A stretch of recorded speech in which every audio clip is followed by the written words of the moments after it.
आप जानते हैं कि अगर हमारे पास कोई शय हो जो सीधी लकीर में, सीधी समत में चल रही हो, तो जो फासला ये तय करती है इसको हम कहते हैं डिस्प्लेसमेंट। डिस्प्लेसमेंट क्या है?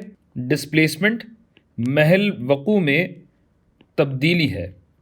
गोया डेल्टा एक्स अगर मैं इसको कहता हूँ तो ये हतमी डिस्प्लेसमेंट माइनस इब्तदाई डिस्प्लेसमेंट होती है और इसकी पैमाइश मीटर्स में की जाती है। ये तो बहुत ही बुनियादी बात है जो आप जानते हैं। लेकिन अगर यही शय एक दायरे में घूम रही हो, दायरे में चक्कर काट रही हो, तो अब हम इसकी डिस्प्लेसमेंट कैसे मालूम करेंगे? आप जानते हैं कि डिस्प्लेसमेंट वेक्टर क्वांटिटी है, यानी आप सिर्फ इसके हजम नहीं, इसकी समत का भी ख्याल रखेंगे। ज़रूरी है ये रखना, वरना वेक्टर इसके बगैर नामुकम्मल है। अब अगर आप गौर कीजिए तो ये दायरे का महवर, जिसको मैं ओ कह दूं, दायरे के महवर से जो फासले का हजम है, एक बात तो ये कि ये मुसलसल कांस्टेंट है। चाहे आप कहीं भी हों, आप दायरे के किसी भी पॉइंट पे हों, आपका फासला बहरहाल रेडियस के ही बराबर रहेगा ना, निस्फ कतर के बराबर ही। एक बात तो ये हो गई। लेकिन आपने फासला तो तय किया है, तो आप ये तो नहीं कह सकते कि फासला मुसलसल बराबर रहेगा, क्योंकि आपको पता है कि फासला बराबर नहीं हो सकता, क्योंकि आपको पता है कि फासला मुसलसल तब्दील हो रहा है। दूसरे ये कि हर पॉइंट पे देखिए कि इस रेडियस की डायरेक्शन भी तो तब्दील हो रही है, समत भी तो बदलती जा रही है। गोया अगर हम डिस्प्लेसमेंट की बात करेंगे, लिनियर या लकीरी डिस्प्लेसमेंट की बात करेंगे, तो ये मामला बहुत पेचीदा हो जाएगा, क्योंकि ये मुसलसल तब्दील हो रही है। हजम बराबर है लेकिन समत मुसलसल तब्दील होती जा रही है। तो अगर ऐसा है तो हम कैलकुलेशन वगैरह कैसे करेंगे भाई?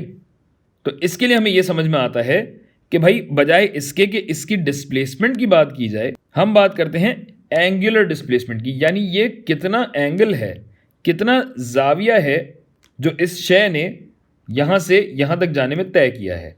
इसकी निशानदही की जाती है थीटा से, जो कि एक ज़ीरो है जिसके बीच में आप चीरा लगा दें। तो अब हम डिस्प्लेसमेंट नहीं, हम एंगुलर डिस्प्लेसमेंट की बात कर रहे हैं, जावियाती डिस्प्लेसमेंट की बात कर रहे हैं, जिसकी निशानदही थीटा से की जाती है। और जिस तरह डिस्प्लेसमेंट में हम कह रहे थे कि हतमी डिस्प्लेसमेंट माइनस इब्तदाई डिस्प्लेसमेंट, तो एंगुलर डिस्प्लेसमेंट क्या होगी? हतमी एंगल, हतमी जाविया माइनस इब्तदाई जाविया। यहां से आपने शुरू किया तो आपका इब्तदाई जाविया क्या था? यहां पे 0 था, और हतमी जाविया मिसाल के तौर पर अगर 30 डिग्री था तो आपकी एंगुलर डिस्प्लेसमेंट 30 डिग्री होगी। अच्छा, और हम डिग्रीज में नहीं बात करते, हम इसकी पैमाइश करते हैं अब रेडियंस में, क्योंकि हम बड़े हो गए हैं और हमें पता है कि हम 360 डिग्री में नहीं, हम 2 पाई रेडियन में इस सर्कल को तकसीम करते हैं। और इसकी तफसीलात आपको किसी और वीडियो में बताई जा चुकी हैं कि एक रेडियन होता क्या है। ठीक है भाई। अब बात यह है कि ये डेल्टा एक्स किस रेट पे, किस शरह से तब्दील हो रहा है, यानी फी यूनिट टाइम कितना तब्दील हो रहा है, इसे हम क्या कहते हैं? आप अच्छे तरीके से जानते हैं, ये कहलाता है वेलोसिटी। और ये लकीरी मोशन के लिए तो दुरुस्त है कि वेलोसिटी है, लेकिन जब हम एंगुलर डिस्प्लेसमेंट की बात कर रहे हैं तो इसी एंगुलर डिस्प्लेसमेंट की शरह तब्दीली delta theta over delta T क्या कहलाएगी? ये कहलाएगी एंगुलर वेलोसिटी। एंगुलर वेलोसिटी, इस एंगुलर वेलोसिटी की निशानदही हम करते हैं ओमेगा से।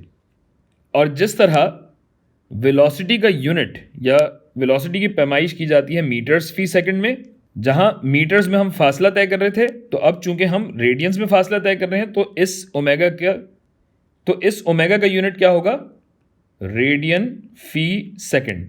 यानी किस रफ्तार से, किस शरह से आपका ये एंगल तब्दील हुआ है, यानी कितने रेडियन तब्दील हुआ है कितने वक्त में। ठीक है भाई। और इसी तरह ये वेलोसिटी जिसकी निशानदही हम v से करते हैं, इस वेलोसिटी की शरह तब्दीली वक्त के एतबार से आप जानते हैं कि एक्सेलरेशन कहलाती है, जिसकी निशानदही हम a से करते हैं। तो बिल्कुल इसी तरह दायरे में एंगुलर वेलोसिटी की तब्दीली को, यानी डेल्टा ओमेगा वक्त के हिसाब से, ये क्या कहलाएगा? एंगुलर एक्सेलरेशन, जावियाती शरत, और इसकी निशानदेही हम करते हैं अल्फा से।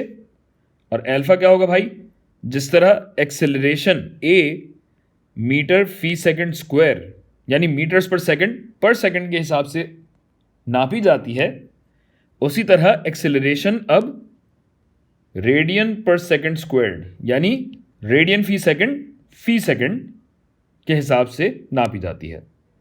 तो बस ये याद रखिएगा कि जब भी हम मोशन की बात करें तो अगर लाइन में मोशन हो रहा है तब तो हमारे लिए ये सारी चीज़ें लिनियर होती हैं, और इनके साथ हम लिनियर कभी चाहें तो लगा सकते हैं, लेकिन लगाना ज़रूरी नहीं है। हाँ, मगर हम अगर दायरे में घूम रहे हैं, एंगल अगर हमारा तब्दील हो रहा है, तो angular displacement, angular velocity, angular acceleration होगी, जिसको हम अगली चंद वीडियोज़ में इस्तेमाल करेंगे, तो आप पर बातें और भी वाज़ेह होती चली जाएंगी।